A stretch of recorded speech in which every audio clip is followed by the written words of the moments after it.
Bicho, cansei de ouvir falar, o povo dizendo, a justiça brasileira demora demais e tal. Você acabou de dizer que ela é complexa também.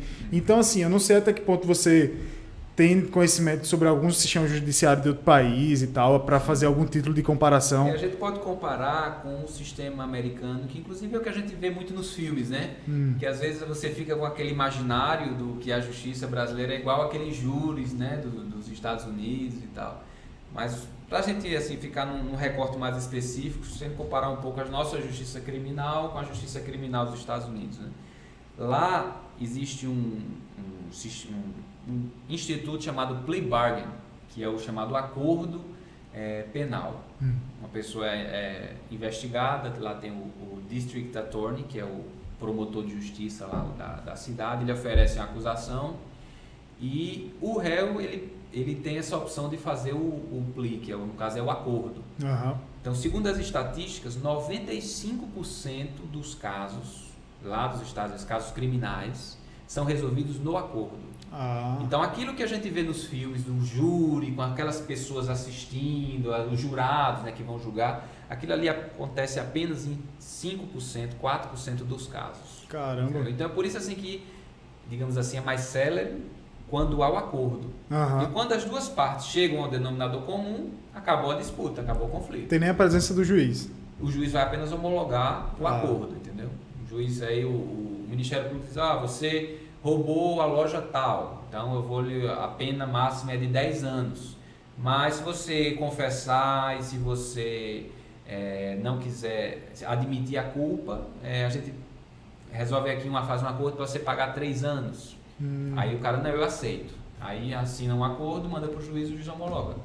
Então não tem aquela parte de audiência, de ouvir testemunhos, entendeu? Porque eles já chegaram no denominador comum.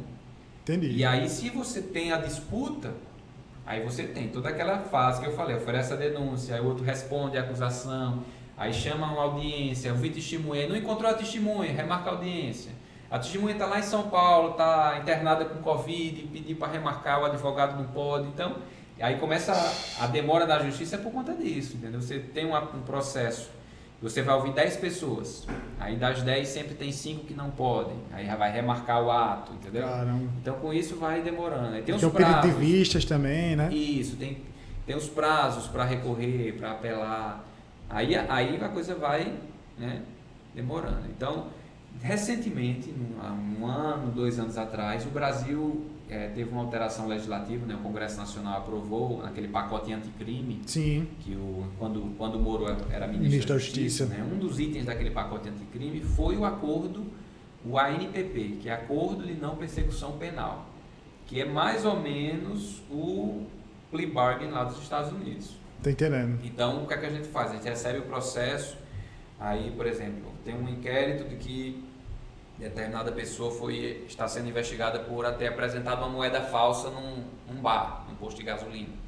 Aí eu chamo o cara e digo, olha, a gente tem aqui essas provas de que você apresentou moeda falsa, está aqui o vídeo, está aqui o testemunho do dono do bar dizendo que foi você que apresentou a moeda falsa.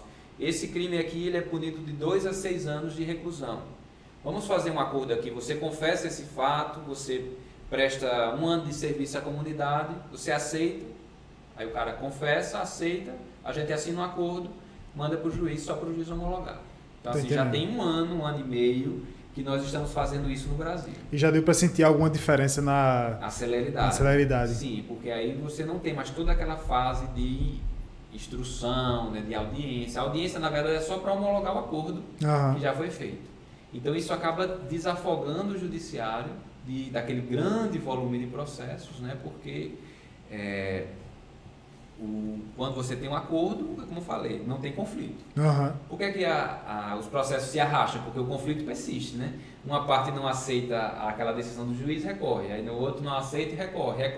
E o conflito persiste ao longo do tempo e aí tem a famosa demora do judiciário. Entendi. Mas se as duas partes chegam a um denominador comum, cada um cedendo um pouco, aí você tem uma justiça mais célere. Eu sempre fui assim, um entusiasta dos acordos, eu tenho feito...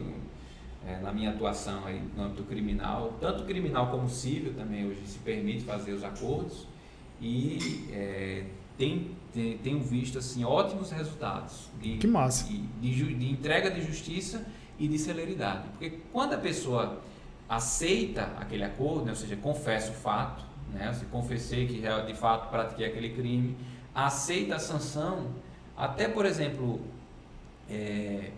vou pagar uma prestação pecuniária de R$10.000, mas eu não tenho como pagar de uma vez, então eu vou dividir aí em 10 vezes, em 20 vezes, ele paga, e você vê assim o efeito pedagógico da justiça funcionando, entendeu? Porque a pessoa mesmo está voluntariamente pagando, ainda que parcelado, está prestando serviço à comunidade, né? Ou seja, está pagando pelo crime que cometeu de forma voluntária.